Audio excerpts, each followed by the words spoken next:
तो hello student, आप लोगों को फिर से स्वागत है मेरे चैनल में। तो ओसिलेटर का आज दूसरा क्लास है। तो आज हम रिवाइज करवा देते हैं कुछ बात। जैसे कि मैंने बताया था, ओसिलेटर क्या होता है? जो चेंज करता है डीसी को एसी सिग्नल में। डीसी सिग्नल ही होता है, लेकिन सिग्नल ना बोलकर उसको क्या बोलते हैं? डीसी वैल्यू एसी सिग्नल होता है। ठीक है।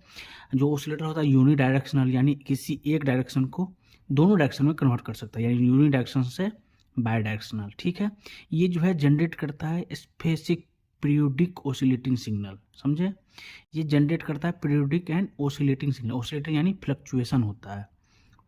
ठीक है। ये जो है साइनसॉइडल और नॉन साइनसॉइडल जनरेट करता है। ठीक है। इसमें क्या होता है ओसिलेटर में? इसमें फीडबैक सर्किट होता है। जो फीडबैक सर्किट क्या होता है? जो आपका फीडबैक के बारे में बताएंगे, लेकिन यहाँ पे क्या लगा हुआ है? Positive feedback. यानी ओसिलेटर में पॉजिटिव फीडबैक होने का कारण क्या होता है कि इसमें पॉजिटिव फीडबैक लगाने से गेन ज़्यादा होता है। गेन ज़्यादा होने से स्टेबिलिटी कम हो जाती है और बैंडविड्थ घट जाता है। जब बैंडविड्थ घटेगा, स्टेबिलिटी घटेगा, तो ओसिलेशन यानी फ्लक्चुएशन बढ़ जाता है, या आप डिस्टोर्शन भी कह सकते हैं। ठीक है। तो आगे हम बताते हैं कैसे क्या होता है। तो ये आपका ब्लॉक डायग्राम था। ये जो है आपका ब्लॉक डायग्राम, जो इनपुट देते हैं सिग्नल को एम्पलीफाई होकर आउटपुट पर जाता है। ठीक है। तो यहाँ क्या होता है? पॉजिटिव फीडबैक लगाने से इसका गेन इंक्रीज हो जाता है। गेन इंक्रीज होने से स्टेबिलिटी घट जाता है, बैंडविड्थ घट जाता है, ऑसिलेशन होता है, बढ़ जाता है, जिसको फ्लक्चुएशन भी कहते हैं। ठीक है। तो इसमें होता क्या है और बताते हैं कि इसका इनपुट इम्पीडेंस डिक्रीज यानी घट जाता है और आउटपुट इम्पीडेंस बढ़ जाता है। यदि हम यहाँ पर पॉजिटिव फीडबैक ना लगाकर निगेटिव फीडबैक लगाते हैं, तो जो जो यहाँ पर बढ़ा हुआ है सब उसका अपोजिट हो जाएगा, यानी गेन घट जाएगा, स्टेबिलिटी बढ़ जाएगी, बैंडविड्थ बढ़ जाएगा, ओसिलेशन घट जाएगा। यानी इनपुट इम्पीडेंस डिक्रीज होने की जगह पर इंक्रीज कर जाएगा। ठीक है।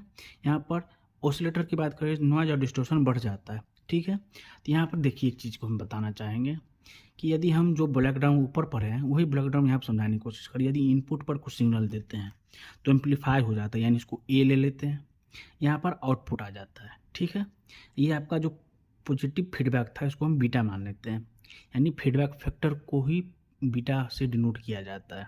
ठीक है। तो यहाँ देखिए आपका ए जो है ओपन लूप गेन हो जाता है। यदि फीडबैक नहीं लगाएंगे तो आप पढ़ेंगे कंट्रोल सिस्टम में कि केवल इनपुट देते हैं, बीच में एम्पलीफाई होकर आउटपुट निकलता है। ये क्या होता है? Open loop gain. बीटा क्या होगा? Feedback factor. और यदि इन दोनों का मल्टीपल हो जाता है यानी लूप गेन, यानी एक सर्किट जो है ये लूप जनरेट करता है, ये लूप गेन हो गया। ठीक है। तो आप जानते हैं कि गेन विथ फीडबैक होता है, यानी A F equal to open loop gain by 1 minus loop gain. इस चीज़ को याद रखिएगा। फीडबैक विथ गेन का जो होता है वो open loop gain by 1 minus loop gain होता है। यानी कहने का तात्पर्य ये हो जाता है, ध्यान से देखिएगा और सुनिएगा, कि oscillator is a electronic circuit that generate specific frequency signal. किसी खास फ्रीक्वेंसी को जनरेट करता है। इतना तो हम बता दिए थे। तो चलिए आगे चलते हैं। तो आज हम बढ़ने वाले हैं उसे आगे, प्रिंसिपल ऑफ ओसिलेशन। ओसिलेशन यानी फ्लक्चुएशन क्यों होता है? तो इसके लिए बात कॉजन क्राइटेरिया का जो कुछ स्पेसिफिक नियम है, जैसे आप लिखा हुआ है two specific condition. Main condition यही है कि टू जनरेट ओसिलेशन, ओसिलेशन को जनरेट करने के लिए क्या कर सकते हैं? तो इसके लिए दो कंडीशन है। यदि दोनों कंडीशन फेल हो जाता है तो यहाँ पर कोई भी ओसिलेशन नहीं होगा। लिखा हुआ है no oscillation, both condition are failed then there is no oscillation. पहला है मैग्नीट्यूड कंडीशन, मैग्नीट्यूड कंडीशन, और दूसरा क्या है? Phase condition. फेज मतलब समझ जाइए आप, एंगल की बात कर रहा है। मैग्नीट्यूड मतलब किसी चीज़ को मैग्नीट्यूड करने के बाद पॉजिटिव वैल्यू आता है, वो तो जानते ही हैं आप। तो देखिए मैग्नीट्यूड कंडीशन कहता है यदि ओपन लूप गेन और बीटा फैक्टर वो एक से बराबर या एक से ज़्यादा होना चाहिए। यानी आइडियली बात करें, किस चीज़ की बात करें? ओपन लूप गेन और बीटा फैक्टर की बात करें, आइडियली की बात करें तो ये क्या होना चाहिए? एक के बराबर। और प्रैक्टिकली की बात करें, प्रैक्टिकली तो ये क्या होना चाहिए? एक से ज़्यादा होना चाहिए। चलिए हम दिखाते हैं आपको कैसे क्या कहते हैं। तो देखिए यहाँ पर लिखा हुआ है आइडियली एक के बराबर होना चाहिए और प्रैक्टिकली एक से ज़्यादा होना चाहिए, तभी आपका ये मैग्नीट्यूड कंडीशन वेरीफाई होगा। ठीक है। अगला है फेज कंडीशन।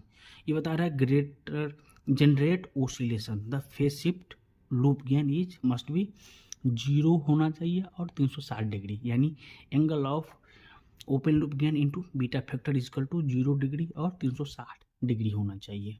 ठीक है, इतना तो पता चल गया आप लोगों को। तो अगला है आपका एप्लीकेशन ऑफ ओसिलेटर। ओसिलेटर का मेन एप्लीकेशन या इसका यूज क्या होता है या कहाँ पर क्या होता है, कहाँ पर कैसे यूज करते हैं, या कब कौन सा फ्रीक्वेंसी जनरेट होता है, कहाँ जनरेट होता है, इसके बारे में चलते हैं। तो चलिए हम आगे चलते हैं।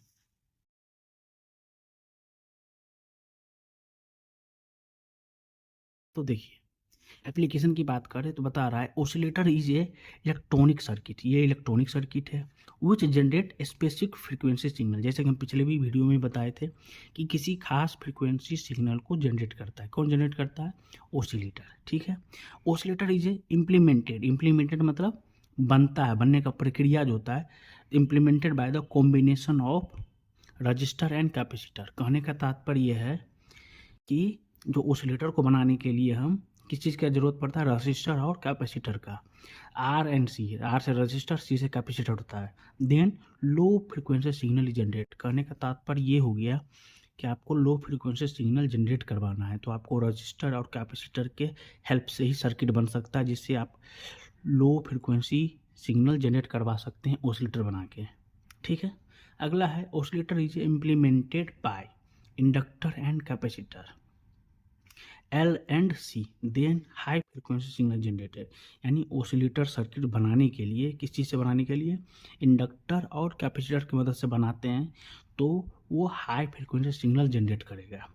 समझ पा रहे हैं? रजिस्टर एंड कैपेसिटर रहेगा तो लो फ्रिक्वेंसी जनरेट होगा किसी कौन सर्किट बनाने में? ओसिलेटर में। ओसिलेटर का यदि दूसरा सर्किट बनाते हैं किसके मदद से? इंडक्टर और कैपेसिटर की मदद से, तो क्या होता है?